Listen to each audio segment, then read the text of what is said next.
ಕರಾವಳಿ ಭಾಗದಲ್ಲಿ ಇತ್ತೀಚೆಗೆ ನಡೆಯುತ್ತಿರುವ ಕೆಲ ಬೆಳವಣಿಗೆಗಳ ಹಿನ್ನೆಲೆಯಲ್ಲಿ ಬಿಜೆಪಿ ರಾಜ್ಯಾಧ್ಯಕ್ಷ ಬಿವೈ ವಿಜಯೇಂದ್ರ ನೇತೃತ್ವದ ನಿಯೋಗ ಇಂದು ಮಂಗಳೂರಿಗೆ ಭೇಟಿ ನೀಡಿತು. ವಿಧಾನಸಭೆಯ ವಿರೋಧ ಪಕ್ಷದ ನಾಯಕ ಆರ್ ಅಶೋಕ, ವಿಧಾನ ಪರಿಷತ್ತಿನ ವಿರೋಧ ಪಕ್ಷದ ನಾಯಕ ಛಲವಾದಿ ನಾರಾಯಣಸ್ವಾಮಿ, ಮಾಜಿ ಮುಖ್ಯಮಂತ್ರಿ ಟಿವಿ ಸದಾನಂದಗೌಡ, ವಿರೋಧ ಪಕ್ಷದ ಉಪನಾಯಕ ಅರವಿಂದ ಬೆಲ್ಲದ್ ಮತ್ತು ಸ್ಥಳೀಯ ಜನಪ್ರತಿನಿಧಿಗಳು ನಿಯೋಗದಲ್ಲಿದ್ದರು. ನಿಯೋಗದ ಮುಖಂಡರು ಸಂಘ ಪರಿವಾರದ ಪ್ರಮುಖರ ಜೊತೆ ಸಮಾಲೋಚನೆ ನಡೆಸಿ ಆ ನಂತರ ಜಿಲ್ಲಾಧಿಕಾರಿ, ಪೊಲೀಸ್ ಆಯುಕ್ತರು ಮತ್ತು ಎಸ್ಪಿ ಸೇರಿದಂತೆ ಹಿರಿಯ ಅಧಿಕಾರಿಗಳ ಜೊತೆ ಮಾಹಿತಿ ಸಭೆ ನಡೆಸಿದರು.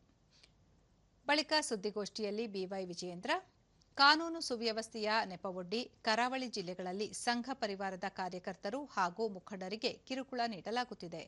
ಮಧ್ಯರಾತ್ರಿ ಮನೆ ಬಾಗಿಲು ತಟ್ಟಿ ಪಿಸ್ತೂಲು ತೋರಿಸಿ ಬೆದರಿಕೆ ಹಾಕಲಾಗುತ್ತಿದೆ. ಪೊಲೀಸರನ್ನು ಬಳಸಿಕೊಂಡು ರಾಜ್ಯ ಸರ್ಕಾರ ಕಾನೂನು ಬಾಹಿರವಾಗಿ ನಡೆದುಕೊಳ್ಳುತ್ತಿದೆ ಎಂದು ಆರೋಪಿಸಿದರು.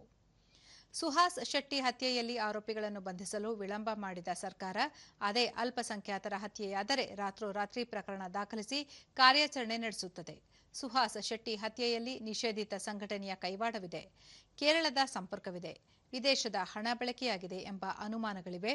ರಾಜ್ಯ ಸರ್ಕಾರ ಎನ್ಐಎ ತನಿಖೆಗೆ ನಿರಾಕರಿಸಿತ್ತು. ಸಮಾಧಾನಕರ ಅಂಶವೆಂದರೆ ಕೇಂದ್ರ ಸರ್ಕಾರವೇ ಎನ್ಐಎ ತನಿಖೆಗೆ ಆದೇಶಿಸಿದೆ. ರಾಜ್ಯದಲ್ಲಿ ಕಾನೂನು ಸುವ್ಯವಸ್ಥೆ ಹದಗೆಟ್ಟಿದೆ ಎಂದು ಆರೋಪಿಸಿದರು. ನಾನು ತದನಂತರದಲ್ಲಿ ಜಿಲ್ಲಾಧಿಕಾರಿಗಳು, ಪೊಲೀಸ್ ಕಮಿಷನರ್ ಹಾಗೂ ಎಸ್ಪಿ ಅವರ ಜೊತೆಲೂ ಕೂಡ ಸಮಾಲೋಚನೆ ಮಾಡಿ ಇವತ್ತು ಬಂದಿದ್ದೇವೆ.